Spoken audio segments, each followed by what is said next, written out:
Niungane na wanachama wote wa chama cha ACT Wazalendo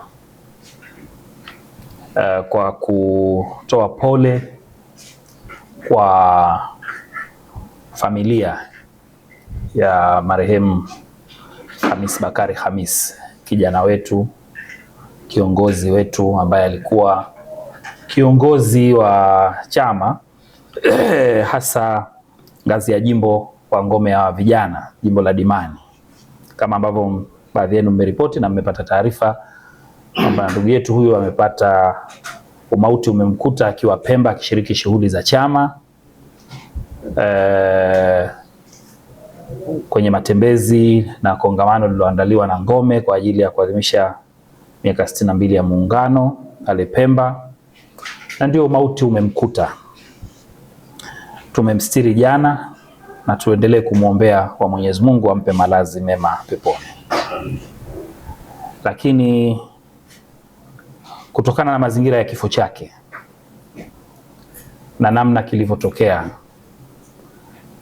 kama ulivyo utaratibu, chama chetu kilitoa taarifa kwa jeshi la polisi, na baada ya kuwapa taarifa polisi walifika. Mimi nilikuwepo pale hospitali, polisi walifika, tukawaeleza mazingira ya kifo chake. Mpaka sasa hatuna taarifa rasmi ni kutoka jeshi la polisi juu ya hatua ambazo wamechukua. Ndugu yetu huyu mauti ulimkuta kwa shoti ya umeme. Kwa mtazamo wa kisheria na mazingira yanayokuwa supported na mazingira ya kifo chake na sababu iliyotokea, tunaamini kwamba yupo mtu au watu wanaweza kuwa wamezembea au wamefanya uzembe wa kijinai na wanastahili kuwajibika kijinai. Tunatoa wito kwa jeshi la polisi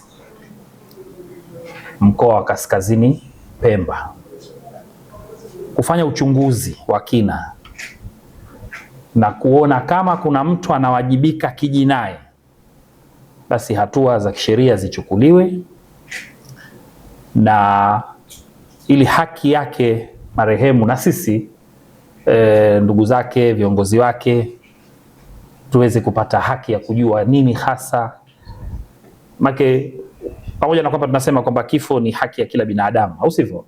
Lakini kusingekuwa na kushtakiana kwa ajali, kwa mauaji, au sivyo? Ndio maana tuna sheria za nchi. Kwa hiyo tunatoa wito kama chama, huu ni wito rasmi ni kabisa kama chama kwa jeshi la polisi kufanya uchunguzi wa kina, kujua mazingira na sababu ya kifo, na kama kuna mtu anatakiwa awajibike kijinai kwa uzembe aliofanya, basi hatua zichukuliwe.